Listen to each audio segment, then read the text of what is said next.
Hello guys, आज के video में बात करने वाले हैं मॉडर्न फिजिक्स के फॉर्मूले के बारे में। ठीक है, तो सबसे पहले मैं बात करूंगा पहला फॉर्मूला फोटोन के लिए। ठीक है, कोई फोटोन है, उसकी हमें एनर्जी निकालनी है, तो उसके लिए क्या फॉर्मूला होता है।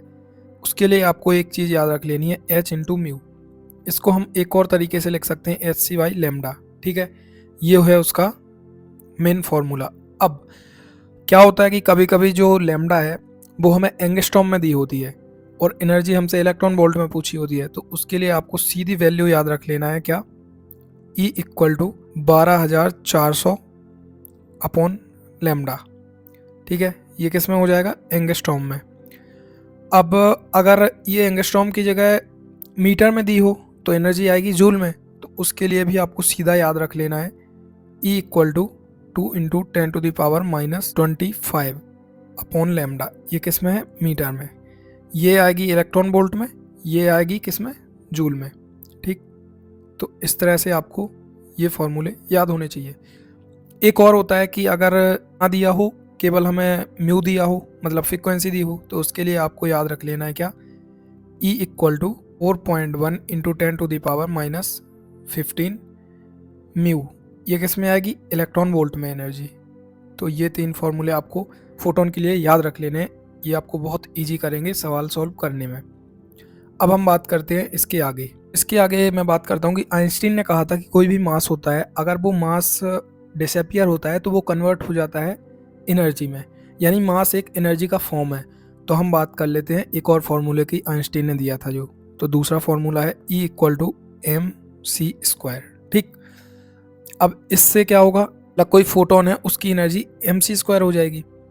अब मोमेंटम निकालना है तो क्या होगा, मोमेंटम क्या होता है, m इंटू वी। को हम तोड़ के लिख सकते हैं E equal to m into c. M c ये P हो गया, P इंटू सी, मतलब P की वैल्यू जो होगी वो आ जाएगी E अपॉन सी। तो आपको दूसरा फॉर्मूला ये याद रख लेना है। तीसरी चीज़ है रेडिएशन प्रेशर। जब भी कोई फोटॉन्स कहीं सरफेस पर गिर रहे हैं, ठीक है, तो या तो वो 100% एब्जॉर्ब होंगे या 100% रिफ्लेक्ट होंगे, या उसमें से कुछ परसेंट रिफ्लेक्ट होगा। ठीक है, तो मैं आपको 100% एब्जॉर्ब और 100% रिफ्लेक्ट का केस बता रहा हूँ। अब इसमें हमसे पूछा जाता है कि जो फोर्स है वो कितना होगा, तो हमें इसमें याद रख लेनी है पावर। ठीक है, कि पावर कितनी होगी, तो पावर के लिए हम ऐसे लिख लेते हैं, पावर बराबर क्या होता है, एनर्जी अपॉन टाइम। अब हमें अगर यहाँ पे दिया है कि n particle per unit time इसमें जा रहे हैं, यानी ये n क्या है, ये n है number of particle upon time, ये n है। तो पावर क्या होती है एनर्जी अपॉन टाइम। एनर्जी कितनी होगी, एनर्जी होगी n into h c by lambda, time है ये, इससे हम क्या निकाल लेंगे, n h c by lambda हो गई क्या, पावर। अब हमें निकालना है फोर्स, तो फोर्स क्या होगा, फोर्स बराबर क्या होगा, पावर अपॉन वेलोसिटी। ठीक, यानी n h c upon lambda, और यहाँ सी से सी कट जाएगा, एन एच अपॉन लेमडा, ये हो जाएगा फोर्स। फोर्स के लिए हमने देखा कि आ गया क्या, एन एच अपॉन लेमडा। ठीक है, ये आ गया जब 100% एब्जॉर्ब हो जाएगा, बट अगर 100% रिफ्लेक्ट हो जाएगा तो उस केस में क्या होगा चीज़, तो फोर्स बराबर उस चीज़ में हो जाएगा 2 NH अपॉन लेमडा, ये फॉर्मूला आ जाएगा। ठीक, नंबर ऑफ स्ट्राइकिंग पार्टिकल नहीं है, वो है number of particle per unit time. ठीक, ये आपको याद रखनी है चीज़। पांचवा फॉर्मूला हम बात करेंगे इंटेंसिटी का। इंटेंसिटी क्या होती है, energy per unit area per unit time, ये आपको याद रखना है। मतलब इंटेंसिटी बराबर हो जाएगा क्या, एनर्जी अपॉन AT, ये आपको याद होना चाहिए। इंटेंसिटी को क्या कहते हैं अपन, इंटेंसिटी को एक और चीज़ कहते हैं, एनर्जी फ्लक्स। ठीक, अब हमें देखना है कि 100% रिफ्लेक्शन होगा, तो इंटेंसिटी का number of particle per unit time और लेमडा में क्या सिमिलरिटी होगी, तो हम वो फॉर्मूला लिख लेते हैं, F equal to 2NH upon lambda. ये किसके इक्वल हो जाएगा, 2PYC। ये किसके इक्वल हो जाएगा, 2I into A upon C। यहाँ पे हमने वैल्यू रख दी ना, तो ये हमें एक आ जाएगा। तो फॉर्मूला याद होना चाहिए, ठीक है। इससे आपके काफ़ी सवाल बन जाएंगे। अब हम बात करते हैं नेक्स्ट फॉर्मूले की, कि फोटो इलेक्ट्रिक इक्वेशन। उनने कहा था कि अगर कोई मेटल है, मेटल में इलेक्ट्रॉन होंगे, अगर मेटल पे कोई एनर्जी डाली तो कुछ एनर्जी एब्जॉर्ब करेगा, कुछ एनर्जी ये इलेक्ट्रॉन को दे देगा, और इलेक्ट्रॉन काइनेटिक एनर्जी लेकर भाग जाएंगे, इमिट कर जाएंगे, ठीक। तो उनने बोला कुछ एनर्जी दी, हमने ई एनर्जी दी, उसमें से फाई एनर्जी उसने ले ली, यानी ये हो गया उसका वर्क फंक्शन, और बाकी बची एनर्जी उसने इलेक्ट्रॉन को दे दी, जो काइनेटिक एनर्जी के फॉर्म में दे दी। तो आपको ये चीज़ याद रखनी चाहिए, ठीक है।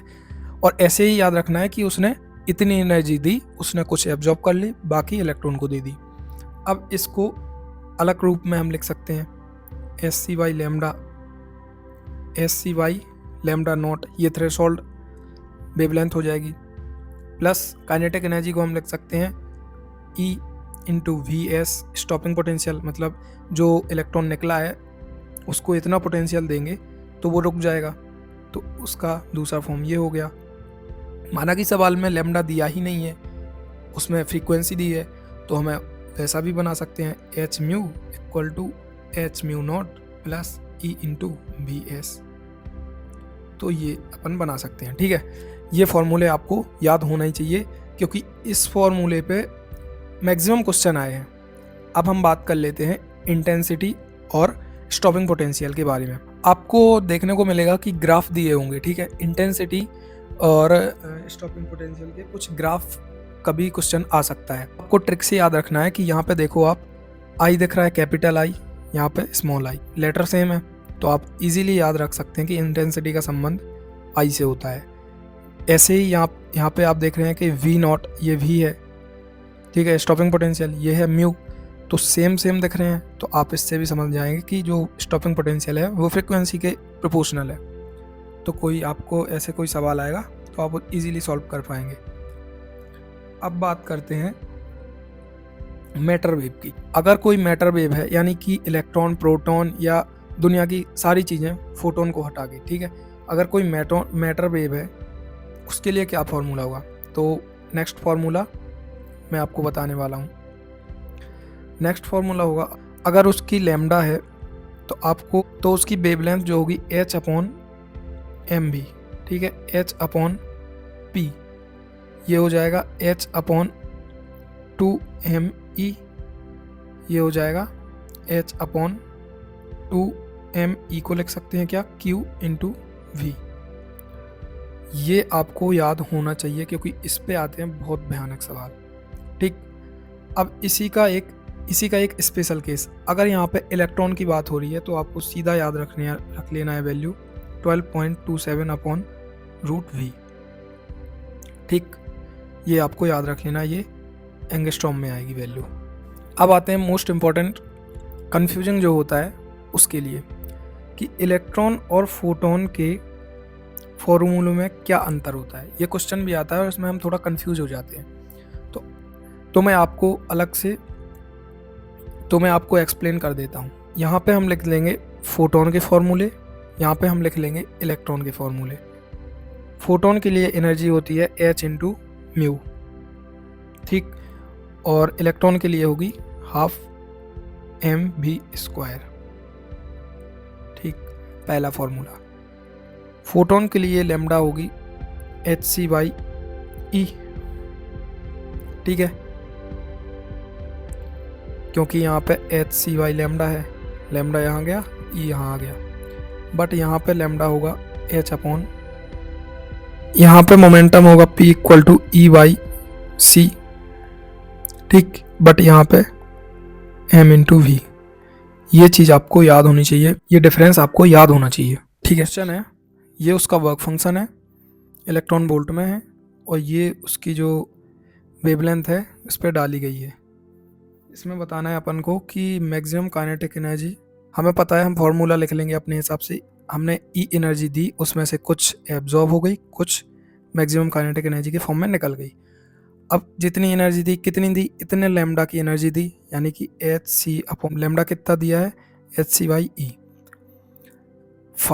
फाई ही दिया है, प्लस काइनेटिक एनर्जी हमें निकालनी है एच सी से एच सी कट जाएगा, ई इक्वल टू आ जाएगा क्या, 5 plus kinetic energy maximum, kinetic energy बराबर आ जाएगा क्या, ई माइनस 5, यानी ई माइनस 5 यानी सी ऑप्शन। अब ये सवाल सॉल्व करते हैं। The graph which shows the variation इतना it's kinetic energy E is, ये किसके लिए है, फ्री पार्टिकल। अब फ्री पार्टिकल के लिए हमें पता है कि जो लैम्डा होती है वो होती है एच अपॉन एम वी, ठीक है, एच अपॉन एम वी होती है, और जो एनर्जी होती है वो होती है हाफ एम वी स्क्वायर, ठीक। अब इस सवाल में दिया है कि ग्राफ हमें खींचना है 1/, लैम्डा स्क्वायर के अगेंस्ट किससे, काइनेटिक एनर्जी ई से। हमें डायरेक्ट फार्मूला मैंने आपको बताया था कि लैम्डा बराबर एच अपॉन एम भी था, जो था एच अपॉन, मैंने आपको एक फार्मूला बताया था, लैम्डा बराबर एच अपॉन एम भी बराबर h upon p equal to h upon √2m e equal to h upon 2m q we.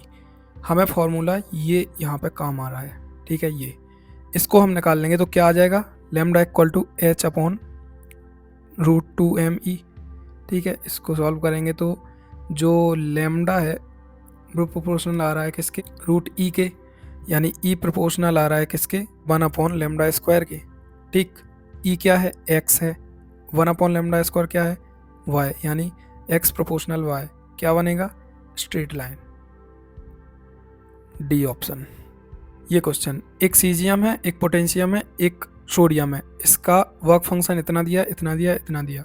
मतलब वर्क फंक्शन क्या होता है, जो वो एब्जॉर्ब करता है, और इंसिडेंट इतनी है, इंसिडेंट दी उसने से कुछ एब्जॉर्ब कर लिया, वो वर्क फंक्शन होता है, और जो दे दी वो काइनेटिक एनर्जी होती है। इसमें पूछा है कौन इसमें से इलेक्ट्रॉन निकालेगा, ठीक है।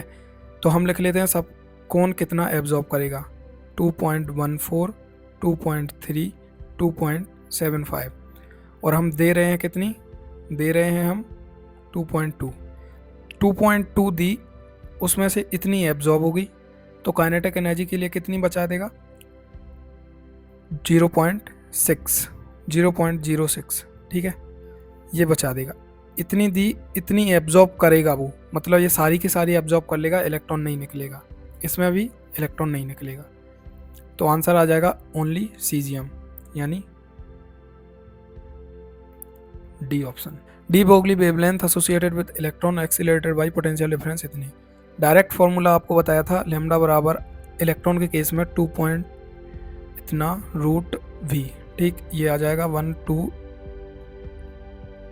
इतना, ये आ जाएगा कितना 9, सॉल्व करेंगे ये आ जाएगा कितना 1.3 के अप्रॉक्स आ जाएगा, ठीक है, 1.3 के अप्रॉक्स एंगस्ट्रॉम में।